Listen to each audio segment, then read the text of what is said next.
Dios quiere que usted tenga en el día de hoy una fe de quilates. Más de 4 décadas dedicadas a la evangelización del mundo. Yo le estoy diciendo estas palabras para que usted fundamente su fe en realidades, en estas realidades eternas. Su contribución a la literatura cristiana hace evidente su compromiso con el Señor de hacer discípulos y formar ministros. La oferta del Señor a nuestras vidas es que nuestra fe crezca, que nuestra fe sea fortalecida. Escuchemos al doctor Díaz Pavón en Para que el mundo crea. Reciba la paz del Señor con mi saludo. Cuánta alegría estar con ustedes nuevamente en Para que el mundo crea. Soy el pastor Díaz Pavón y como siempre, feliz de compartir con usted en el día de hoy. Estos han sido días de muchas actividades. He estado recorriendo algunos países, algunos estados. Hemos estado trabajando en la coordinación de eventos, el envío de Biblias del Pescador a México, el envío de Biblias del Pescador a Venezuela y el envío de Biblias del Pescador a la República Dominicana. Colocando Biblias del Pescador en manos de los confinados. Pueblo que no podemos olvidar, pueblo que no podemos desatender, porque la Biblia nos dice que debemos atenderlos y que no nos debemos olvidar de ellos. Obviamente, especialmente de aquellos ministros, de aquellos hijos de Dios que van presos por causa del Evangelio, por causa de la verdad, pero amando a los presos en general y sabiendo que Jesucristo igualmente murió por ellos y que los bendice. Y que no importa qué hayan hecho, no todo el que está preso es culpable y no todo el que está libre es inocente. Así es que conociendo esa realidad tenemos que trabajar a favor de aquellos que no tienen los recursos y que no tienen las posibilidades de hacer lo que otros pueden hacer y tienen la capacidad. Colocar Biblias en las manos de ellos es nuestra responsabilidad y nuestro privilegio. Así es que vamos a continuar en eso.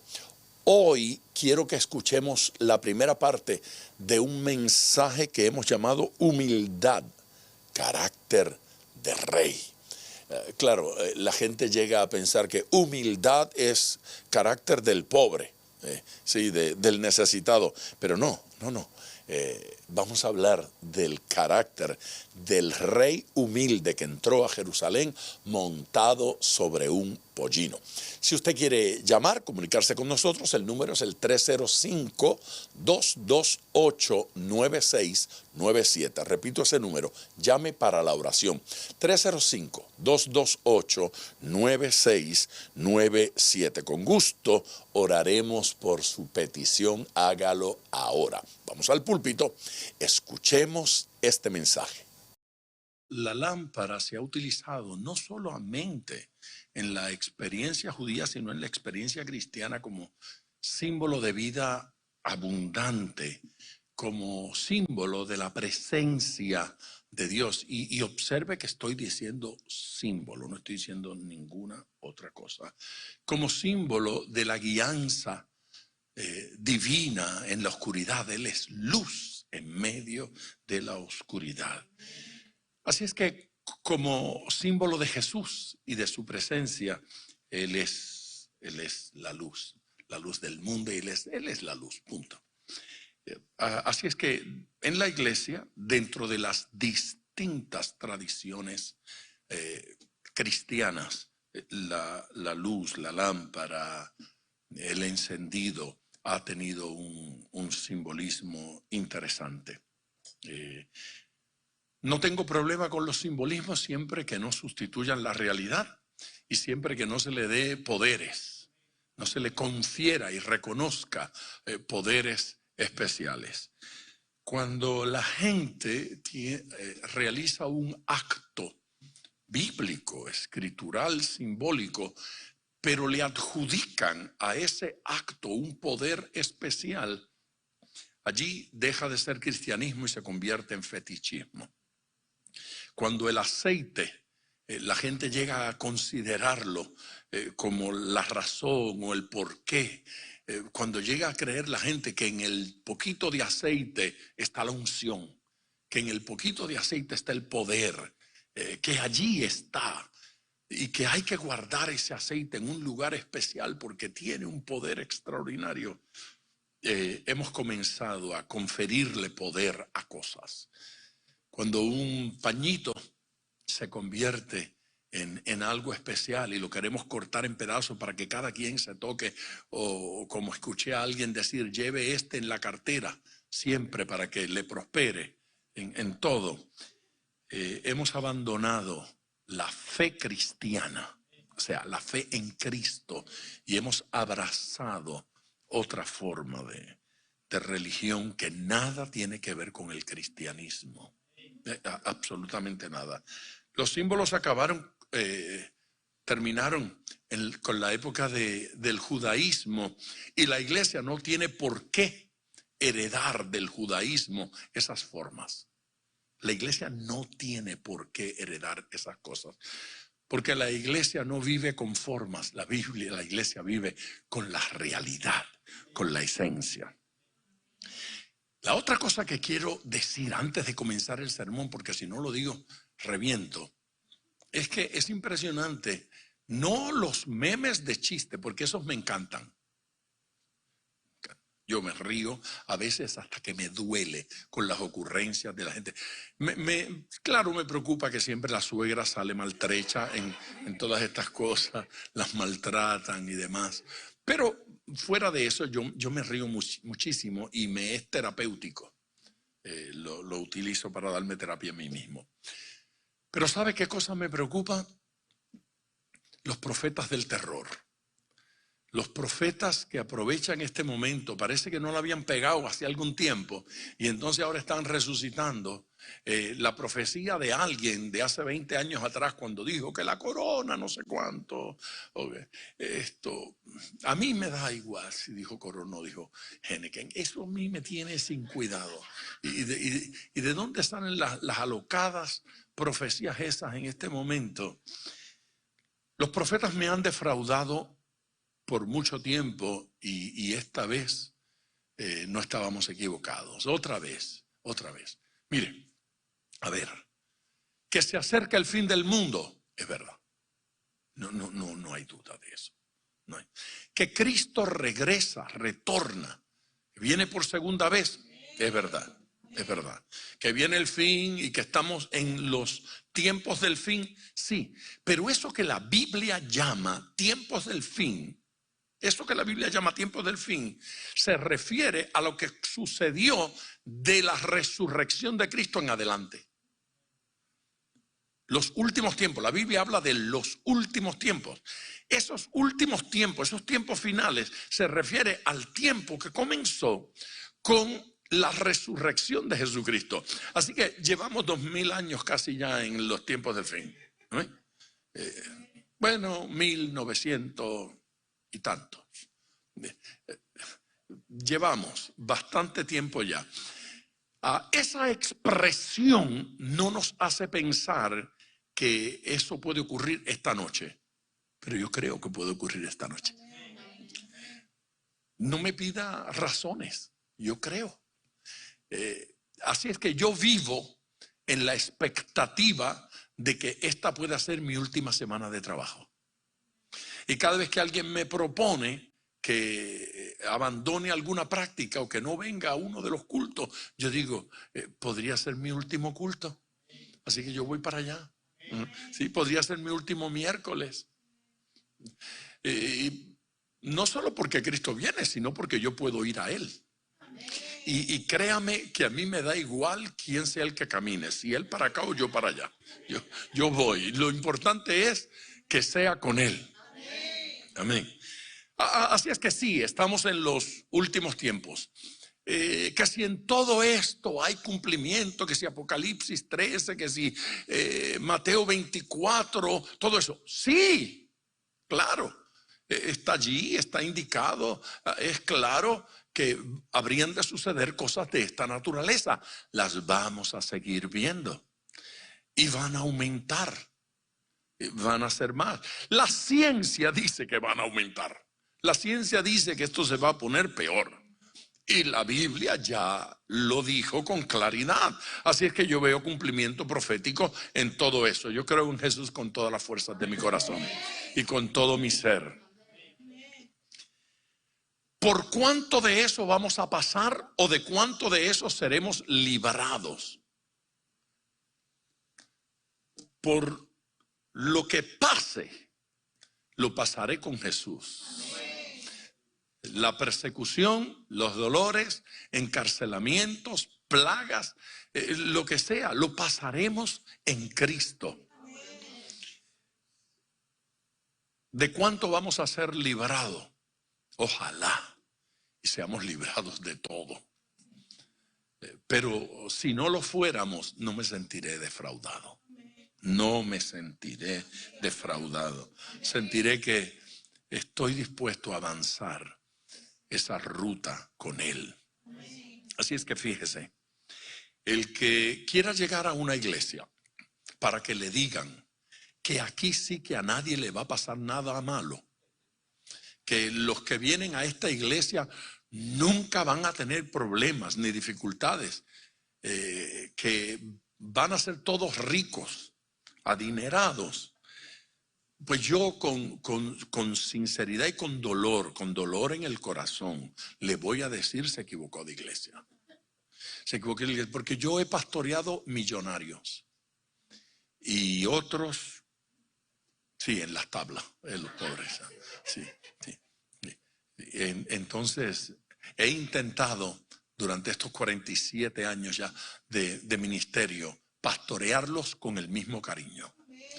He intentado durante este proceso saludar con un beso y un abrazo. Ahora no. Eso era en el antiguo pacto. Ahora en esta nueva los tengo ahí, que besitos a la distancia. Pero sin juzgar, sin que me importe en lo más mínimo si diezma o si no diezma, si da o no da, o cuánto da, sin importarme eso. Ok, yo sería un charlatán si le dijera a usted que cuando veo a un hermano fiel en sus diezmos y fiel en su ofrenda, no me da un doble gozo. Yo sería un hipócrita. Yo tengo que decirle que claro que aprecio a aquellos que trabajan, a aquellos que se esfuerzan, y que aprecio a aquellos que están viniendo a las reuniones y que gritan amén, y yo por lo menos me siento apoyado porque algo oigo. Y aquellos que han estado ayudando en la limpieza y han estado ayudando en las cámaras y en el sonido, sí, tenemos que apreciar ese. Pero esas cosas no hacen que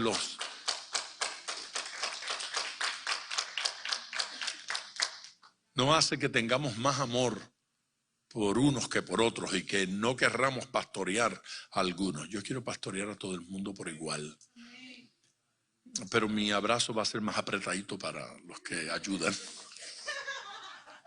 Jesucristo. Amén. Gloria a Dios.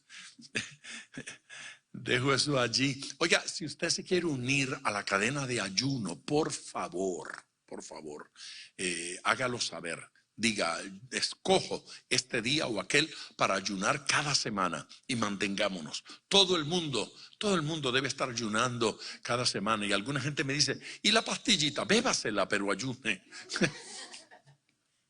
Ay, pastor, a mí me da dolor de cabeza si no tomo café. Bueno, eso va a ser los primeros días, pero si no lo aguanta, tómeselo así, como dicen en Venezuela, guayoyo, que es aguadito. Póngale un poquito de agua, tómese un guayollito y después de un par de días ya se va a poder dejarlo.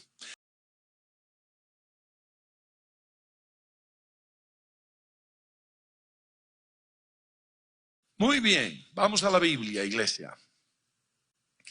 No tengo que decir, creo que todos ustedes ya saben, que yo soy un fan, no sé si fan es como que en la tradición cristiana mala palabra, pero yo soy fan de Wesley.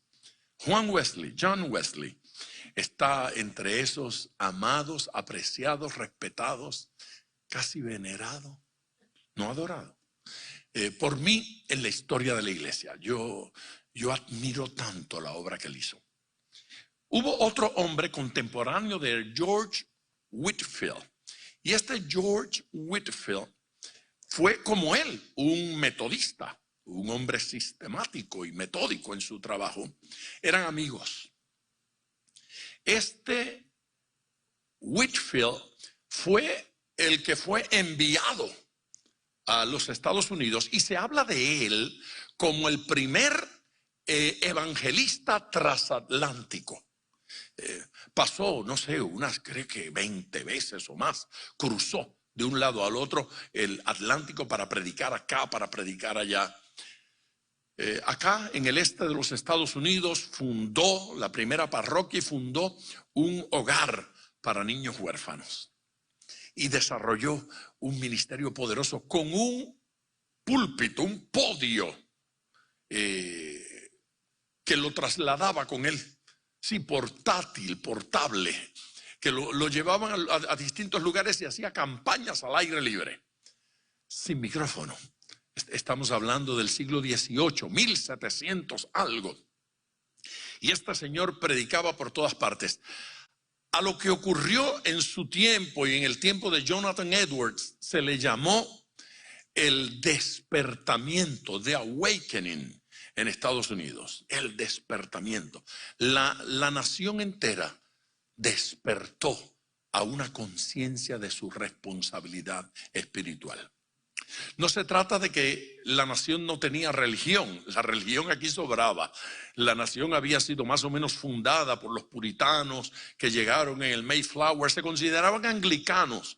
Así es que habían iglesias anglicanas por todas partes y todo el mundo tenía religión.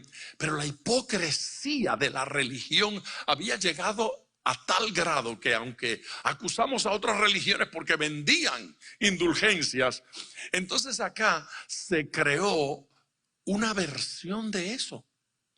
Una versión de eso. La versión se llamaba algo así como medio compromiso. ¿Qué tal? ¿Cómo le sonó eso? Medio compromiso. Para entonces se consideraba que el negocio de una persona que no iba a la iglesia era un establecimiento pagano y los cristianos no debían comprar allí porque esto era pagano. Entonces, medio compromiso significaba que la persona identificaba en su familia a alguien que fuera a la iglesia. Entonces yo decía, no, la bendición de Dios está sobre mi establecimiento, porque aunque yo no voy a la iglesia, mi ahijado sí, mi sobrino sí. Mi primo sí, mi hijo sí. Así es que si tenía usted un miembro en la familia que era miembro de la iglesia, usted podía recibir la bendición. Tenemos nuestras versiones.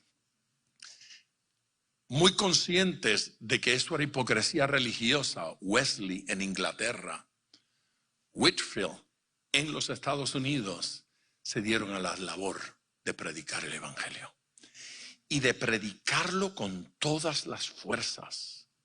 Pero hay un detalle importante. Wesley era arminiano en su teología.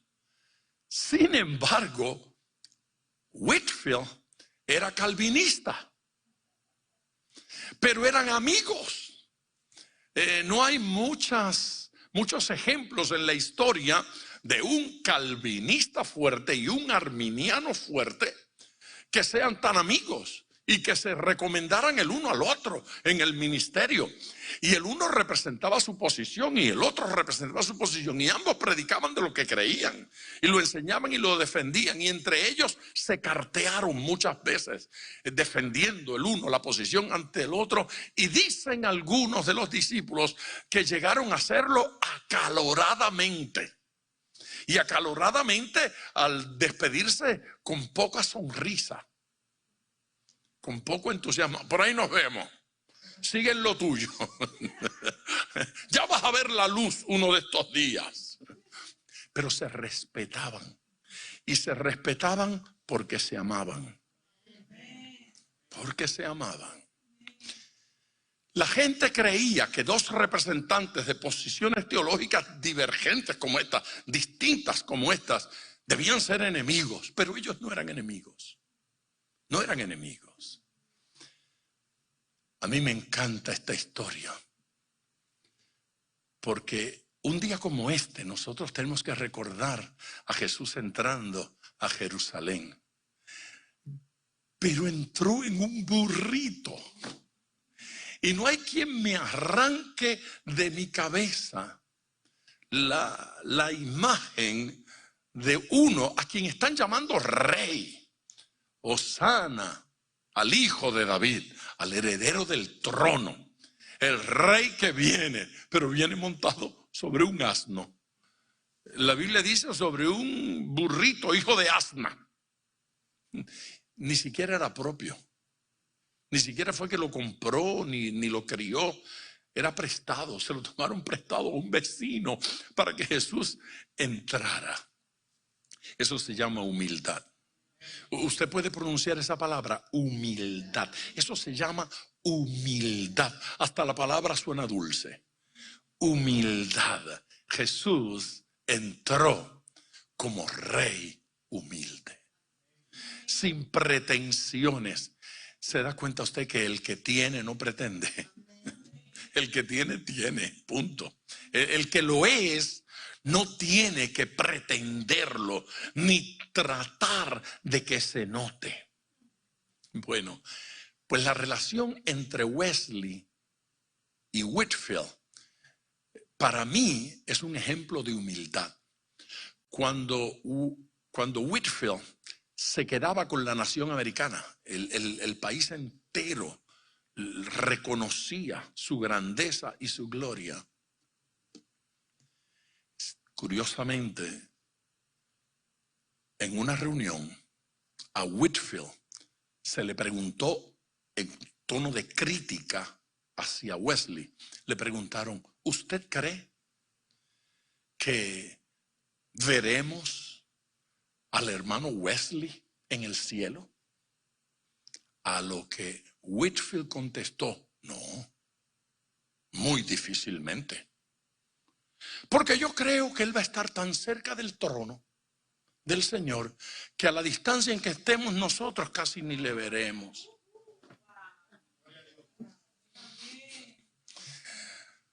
Aleluya. Yo digo que estos gigantes tienen respuestas maravillosas, pero respuesta que evidenciaba el corazón extraordinario.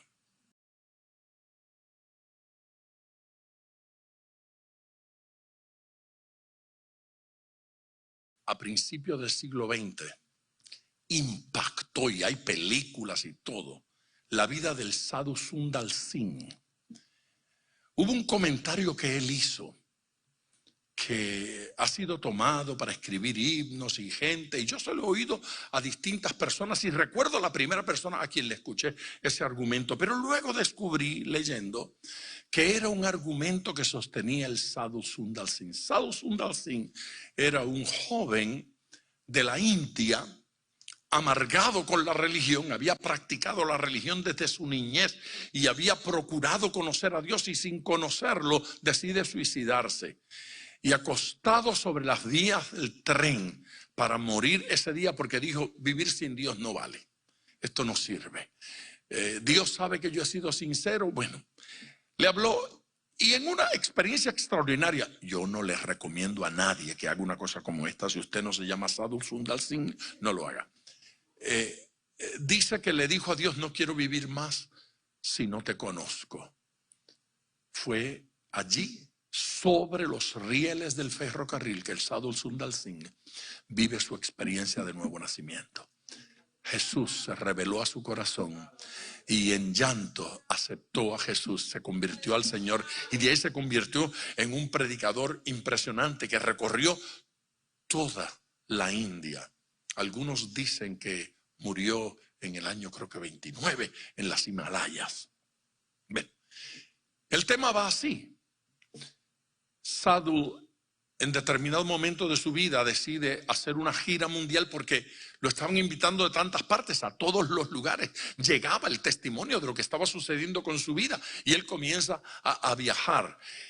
Y en cada país los recibían los grandes presidentes, los recibían los congresistas en Estados Unidos, en toda Europa. Viajaba por el mundo y los recibían dignatarios.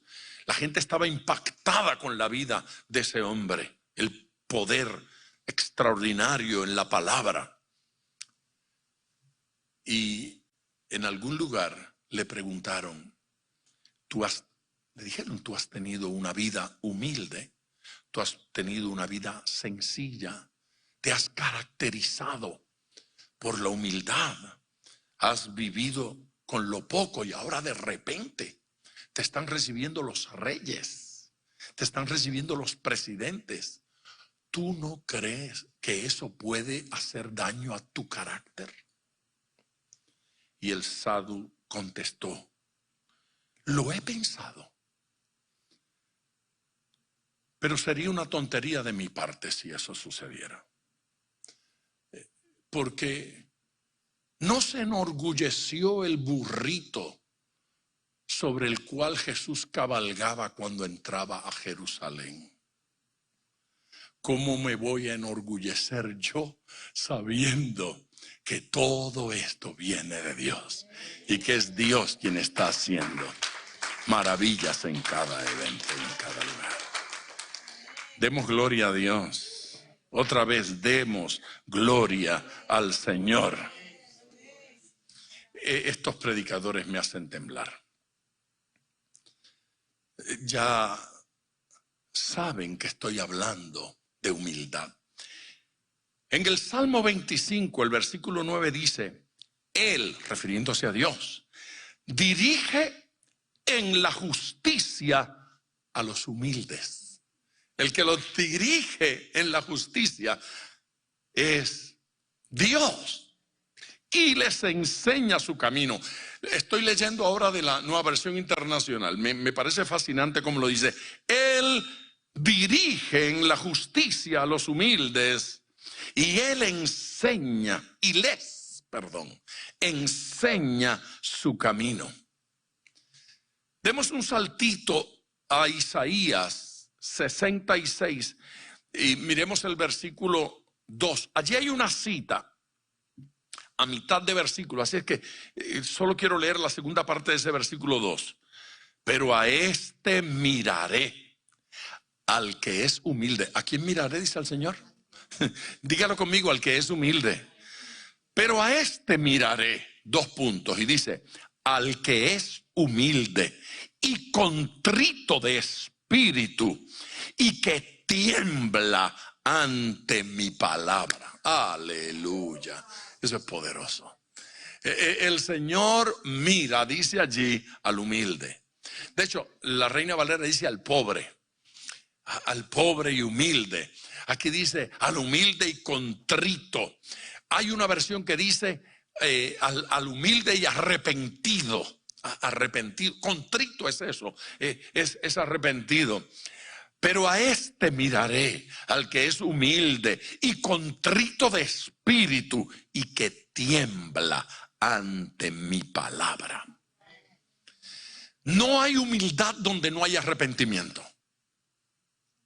No hay humildad donde no hay reconocimiento de pecado, donde no hay reconocimiento de falla, donde no hay reconocimiento de error. No hay humildad si ante la palabra de Dios, si ante el así dice Jehová, no temblamos. Tenemos que temblar y estremecernos ante Él. Aleluya. Amén. Es humildad que nos consideremos inferiores a todos los demás. ¿Es eso humildad? Decir yo soy más bruto, yo soy más feo, yo soy más insignificante, yo tengo menos recursos. Hay gente que vive negando lo que pueden hacer. viven negando sus recursos y posibilidades, incluso algunos negando lo que Dios hace a través de ellos, y piensan que esa actitud es humildad. Entendamos humildad. Mire lo que dice Pablo en Romanos capítulo 12 y versículo 3. Poderoso versículo. Digo, pues, por la gracia que me es dada, a cada cual que está entre vosotros, que no tenga más alto concepto de sí que el que debe tener, sino que piense de sí con cordura, conforme a la medida de fe que Dios repartió a cada uno. Que no tenga más alto concepto de sí que el que debe tener. Eso es contrario a lo que yo acabo de decir. Yo acabo de decir, es ser humilde, declararse inferior a todo el mundo, no decir, no aceptar aquello que Dios nos ha dado, lo que ha puesto en nuestras manos. Algunas personas piensan que sí. Este pasaje, después de decir que no debemos tener más alto concepto de nosotros, no termina diciendo, sino tengan bajo concepto de ustedes mismos. Si lo contrario a tener alto concepto fuese tener bajo concepto, entonces este pasaje diría, no tengáis más alto concepto de ustedes que el que deben tener, sino por lo contrario, tengan de ustedes mismos un bajo concepto. Muy bajo concepto. Pero este pasaje no dice así. No dice que tengan bajo concepto, dice exactamente lo opuesto a eso. Piense de sí con cordura. Y eso es de manera correcta. Eso es de manera apropiada. Los sinónimos de la expresión en el original, allí cuando dice que piense de sí con cordura, es interesante. Sobriedad. Piense de sí mismo con sobriedad. Realistamente. Es más, alguna versión dice, sea realista al evaluarse. Piense de sí con cordura, sea realista al evaluarse. Creo que la Nueva Versión Internacional utiliza moderación, ¿sí? Que piense de sí mismo con moderación. No se crea la gran cosa, no se crea más de lo que es, pero no dice créase menos, dice sea moderado, piense con cordura, sea realista en su evaluación. Me parece sensacional.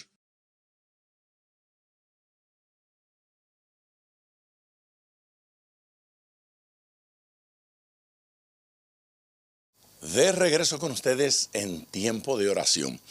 Han estado sonando los teléfonos y han estado ustedes llamando.